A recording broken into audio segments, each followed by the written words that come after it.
Assalamualaikum warahmatullahi wabarakatuh. Nama saya Muhammad Aiman Safwan bin Ghazali, memegang kad masjid di HSU 202024824. Okey, jadi di sini saya akan menceritakan bagaimana ketibaan para jemaah atau pengurusan ketika ketibaan para jemaah ke Tanah Arab.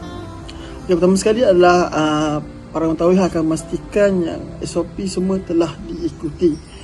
Dan contohnya macam vaksin, dan paling utama adalah keselamatan atau kesihatan para jemaah. Yang kedua adalah mereka akan meminta untuk para jemaah install apps Tawakalna. Okey, sama ada mereka sebelum sampai ke Tanah Arab ataupun sudah tiba di Tanah Arab.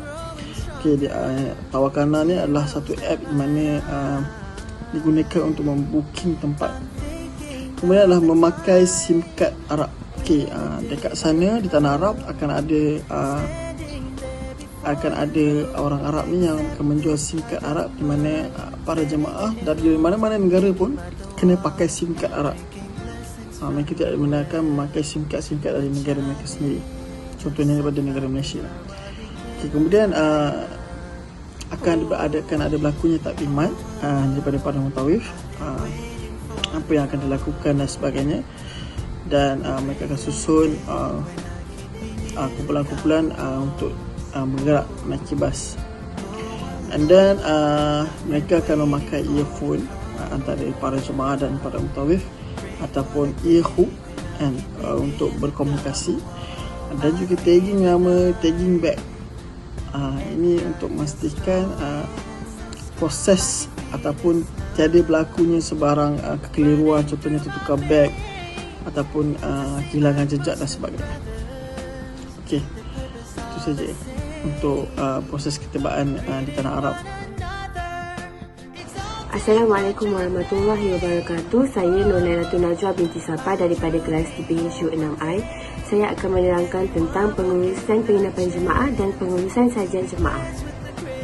Yang pertama ialah pengurusan penginapan jemaah. Proses pengurusan penginapan jemaah di Madinah pada musim haji ialah jemaah haji akan ditempatkan di 3 zon kawasan penginapan, di mana zon yang pertama ialah Al-Haram dan Al-Sahar. Zon yang kedua ialah Saja Al-Madinah dan Anwar Al-Madinah Movenpick.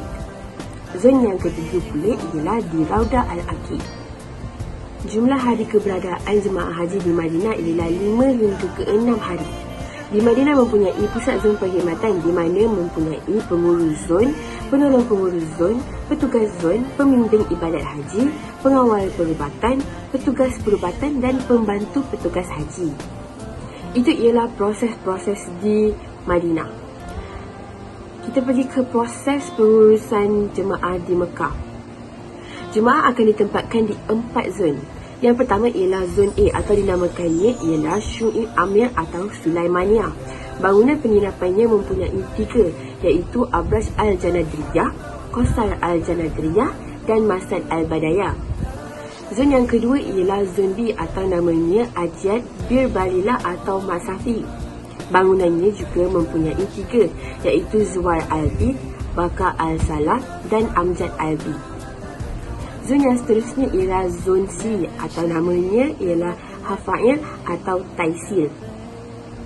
Bangunan-bangunan penginapannya ialah Rehab Al-Janadriyah, Al-Bisharah Mawaddah dan Hibatullah Mekyor. Dan zon yang terakhir ialah zon D atau namanya Misfalah. Bangunan-bangunannya ialah Land Premier, Mana Asyuruk dan Raudat Asyuruk. Mana dan Raudat Asyuruk ini berada di bangunan yang sama. Tabung haji menyediakan bilik penginapan yang berasingan bagi jemaah lelaki dan jemaah wanita. Setiap bangunan yang berada di Madinah terletak 500 meter dari Masjid Nabawi di Madinah.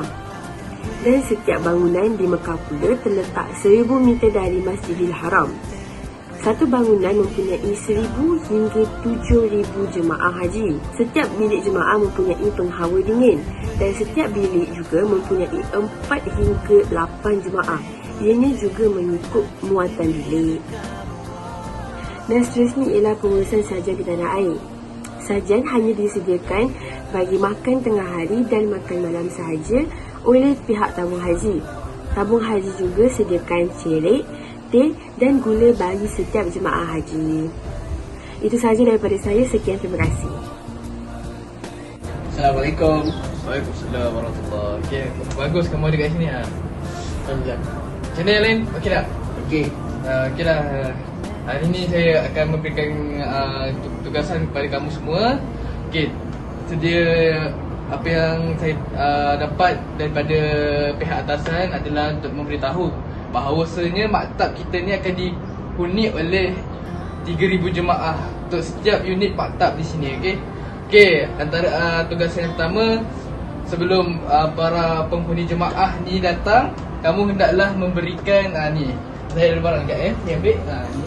Pertama, kamu kena ada ni bagi lanjut kat setiap penghuni jemaah di setiap maktab tu. Untuk apa? Untuk mengelakkan mereka, untuk mengelakkan kita mereka tersesat lah. Dan juga kita boleh mengenal pasti sama ada itu jemaah dari maktab yang mana. Sebab dekat sini banyak maktab di sini. Okey, dah sila ambil. Okey, terima kasih. Sama. Okey, yang kedua, kita akan berikan kepada setiap jemaah tu ni bag, sling bag. Mantap dari ladang. Astaghfirullahaladzim. Okey. Bag ni ambil dulu.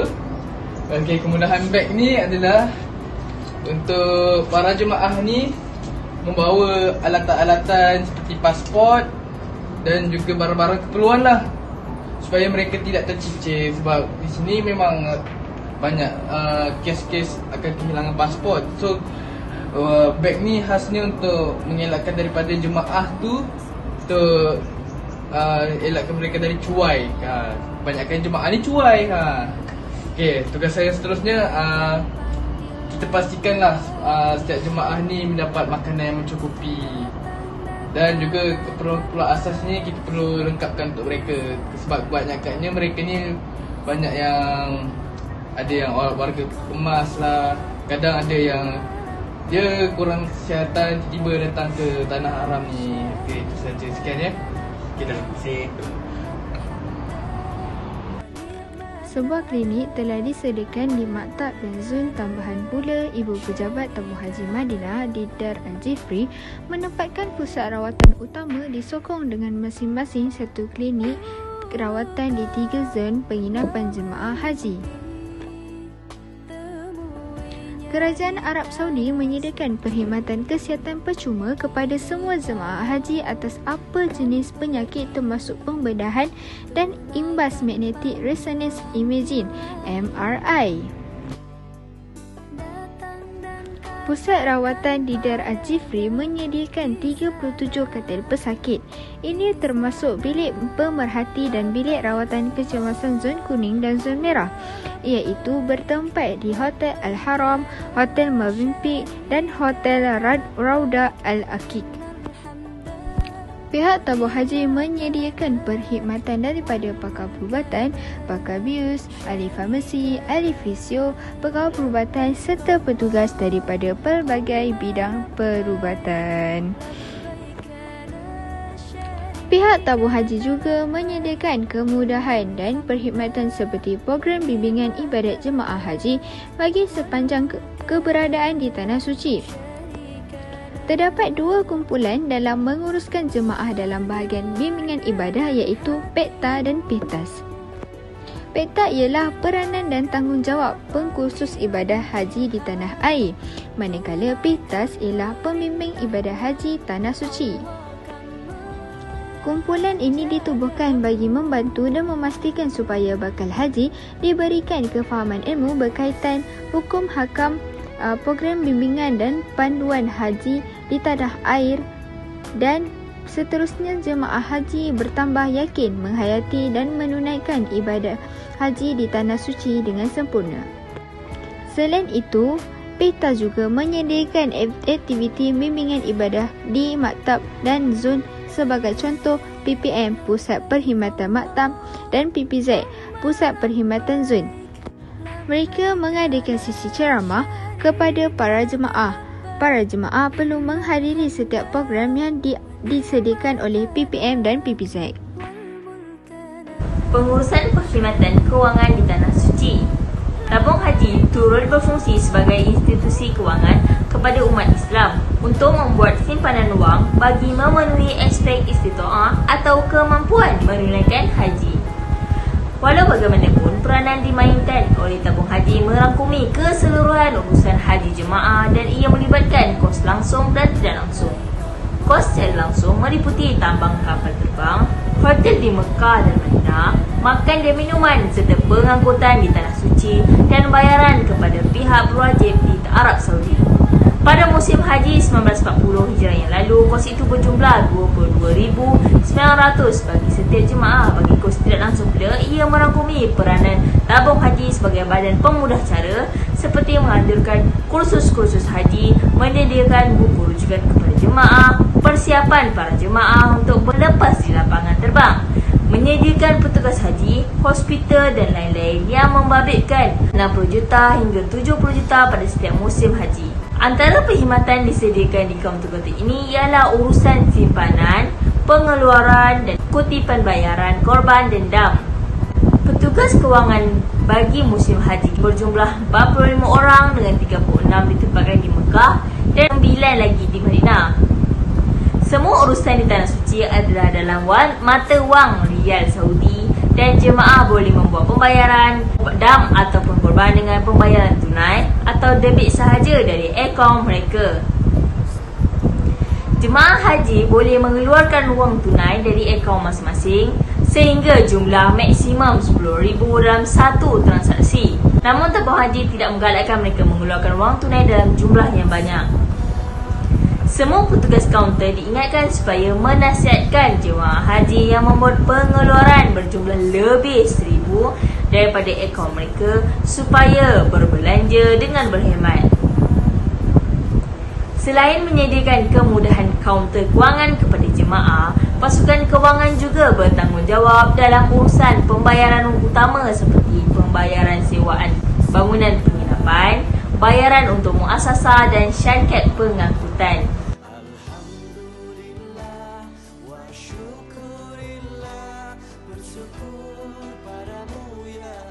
Pengurusan perkhidmatan pihak ketiga merupakan khidmat luar yang disediakan oleh tabung haji kepada setiap jemaah ketika berada di dalam musim haji. Khidmat luar yang disediakan seperti kenderaan, kafeteria, dobi dan kemudahan komunikasi.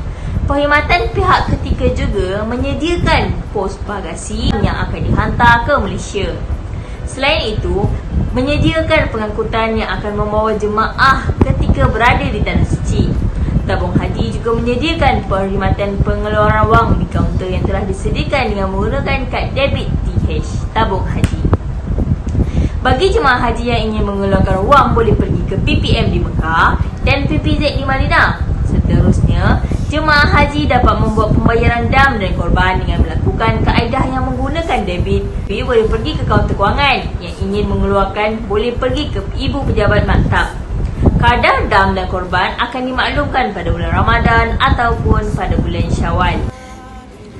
Assalamualaikum warahmatullahi wabarakatuh. Okey, jadi saya akan teruskan dengan bagaimana pengurusan para jemaah ketika keberkatan pulang ke tanah air. Pertama sekali, apa yang mereka lakukan adalah mereka akan berkumpul di lobi sebelum pulang.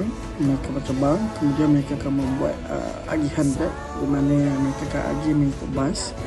Seperti yang saya pernah beritahu, yang beg-beg ni ditaggingkan supaya jadi berlaku pertukaran dan sebagainya, sebab jemaah ni ramai. Kemudian mereka akan sediakan makanan. Dia bergantung pada mana-mana agensi lah. Tak semua agensi menyediakan makanan sebelum pulang, tapi kebanyakan akan menyediakan makanan. Dan kemudian mereka akan pastikan beg tu mereka akan buat check ataupun double check supaya tiada beg hilang dan sebagainya, sebab kebanyakan beg-beg para jemaah ni selalu hilang. Itu saja.